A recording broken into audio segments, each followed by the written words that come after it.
On my wedding night, our car was hit by a truck. My husband passed away instantly. I survived, barely. A week later, the truck driver caught. But when he finally spoke, my gore ran cold.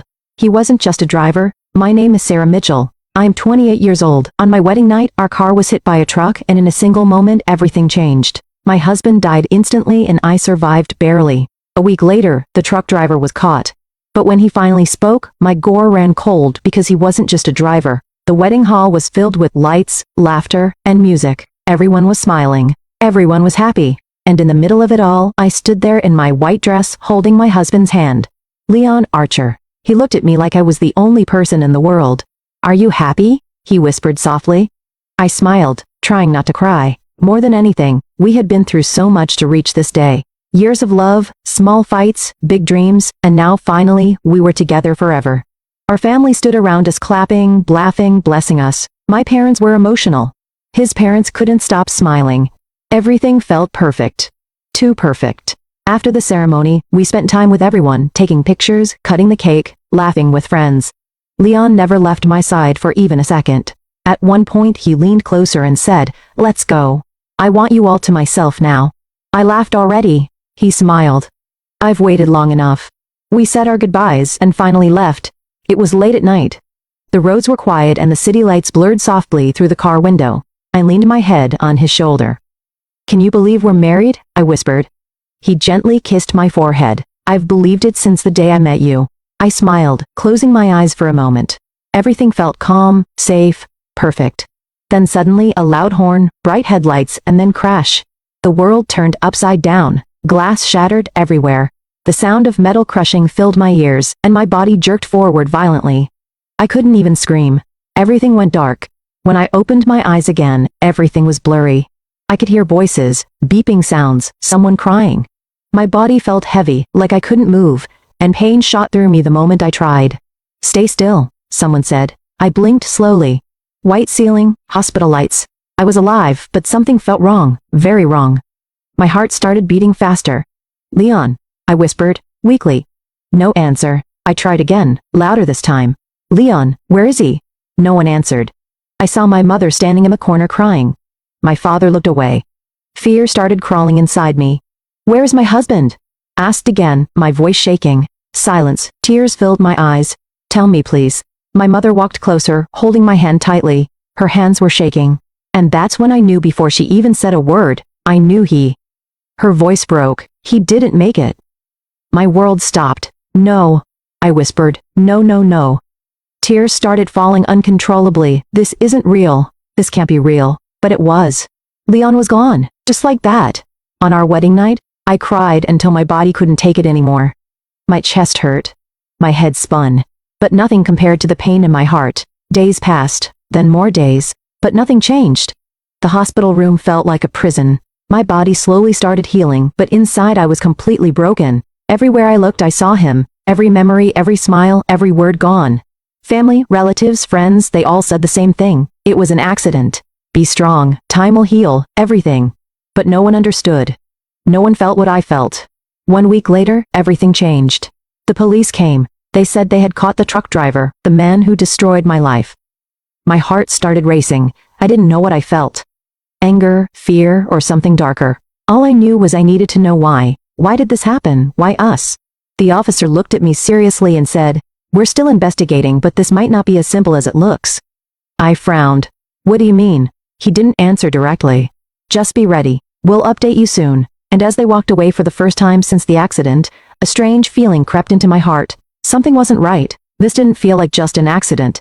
And deep down, I knew the truth was going to be much worse. The next day the police came back. 2 officers stood near my bed. Their faces serious as one of them said, "The driver is in custody. We're questioning him." My heart started beating faster. "Can I see him?" I asked. They looked at each other before the other officer replied, "Not yet, he's not cooperating." Not cooperating? Anger slowly started building inside me. Because of him, my husband was dead. Because of him, my life was destroyed and he wasn't even talking. "What do you mean he's not cooperating?" I asked, my voice shaking. The officer sighed. "We're trying to get answers, but he's stubborn." That night I couldn't sleep. My mind kept replaying everything again and again. The crash, the sound, Leon's face. I clenched my fists tightly. "I need to know. I whispered to myself. The next morning, things changed. The police called my father and Leon's father and told us to come. The driver was ready to talk. I was still weak, but I insisted on going. They took me in a wheelchair and we reached the police station. The air felt heavy cold. They opened the door to the investigation room and I saw him, the truck driver. He was sitting on a metal chair, his face badly bruised, lips cut, fresh wounds on his arms. He looked like he had been beaten badly. 2 officers stood behind him, watching, waiting. But when his eyes met mine, something felt wrong. There was no regret in them. No guilt, just fear. Start talking. One of the officers said coldly. The man stayed silent. One officer stepped forward and grabbed his collar. Because of you, an innocent man is dead, he shouted. Speak. The driver winced in pain. I already told you, he mumbled. Then say it again, the officer yelled. My hands were shaking. I could barely breathe. I just kept staring at him, waiting, needing answers. Finally, he spoke. But what he said changed everything. I'm not just a driver, he said slowly. The room went silent. Everyone froze.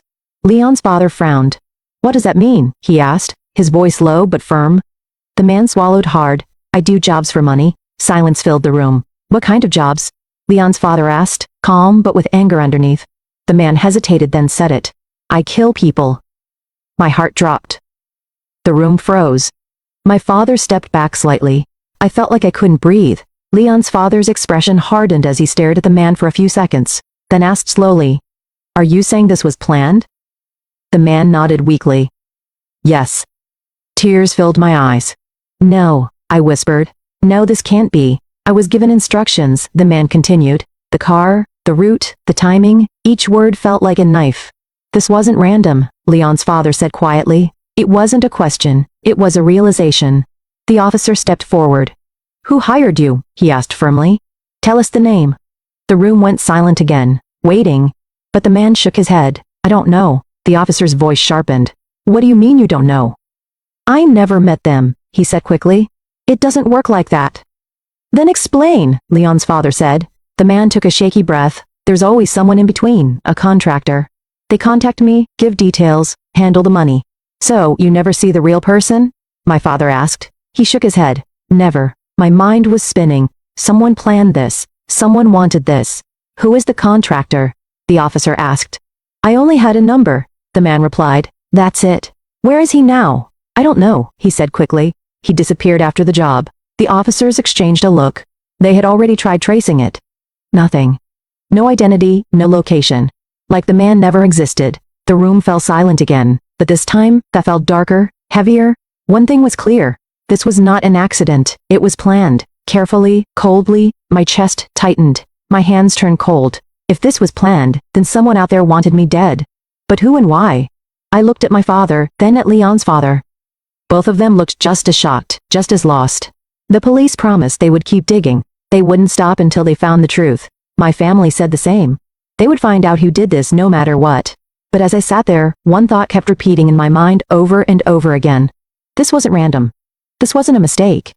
Someone very close to me could be behind all of this. And that thought terrified me more than anything. Days passed after that interrogation, but nothing felt normal anymore. Every moment, every breath felt heavy because now I knew the truth. This wasn't an accident. Someone had planned it. Someone wanted me dead.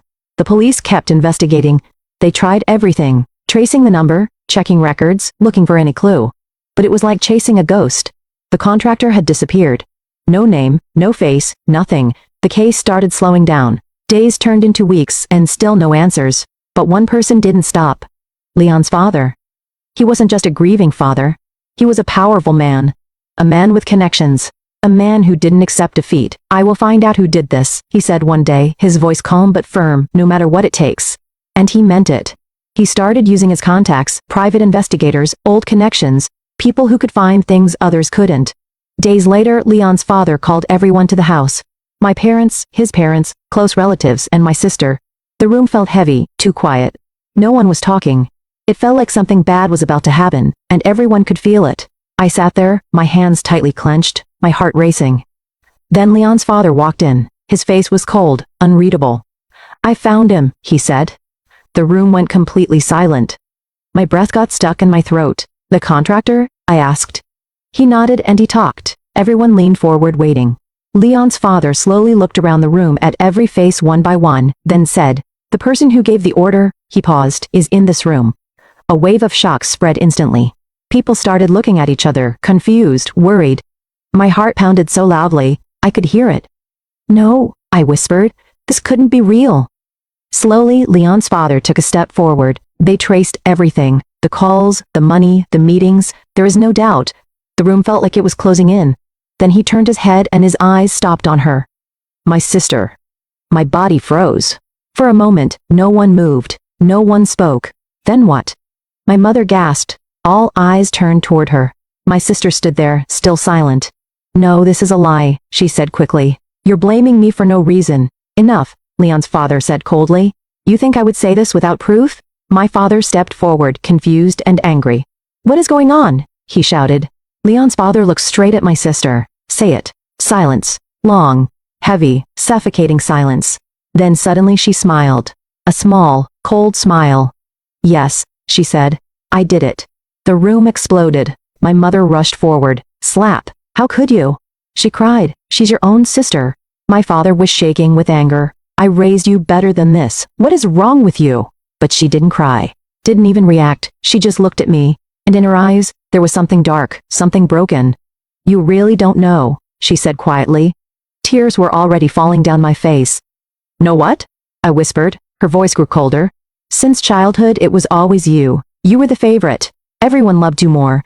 Each word broke something inside me. You got everything so easily. Good grades, good friends, a perfect life." She let out a bitter laugh. "And me, I was always in your shadow." My hands started shaking. No one saw me. No one cared. Her eyes burned with anger.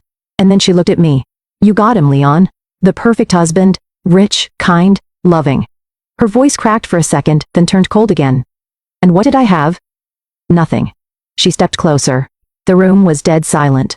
"So I decided," she said slowly, "if I can't have that life," her eyes locked onto mine, "then neither can you." My legs felt weak. "So you plan to kill me?" I whispered. "I plan to take everything from you," she replied. Tears streamed down my face. "I wanted both of you gone," she said. "You and him." Those words destroyed me completely. Leon's father stepped forward, his face filled with anger. "Because of you, my son is dead," he said slowly. His voice was calm but deadly. He stood right in front of her. "I will never forgive you, and I promise you." His voice dropped. "You will remember this for the rest of your life." For the first time, her expression changed. Fear. Moments later, the police arrived. They walked in and put handcuffs on her. She didn't resist. Didn't say anything. As they took her away, I just stood there crying. Broken. Empty. Days later, the court gave its final decision. Life imprisonment. That was it. Justice was served, but nothing felt right. Leon was gone. My life was shattered. And the person who did this was my own sister. I lost my husband and my family on the same night. And no matter how much time passes, that truth will always haunt me.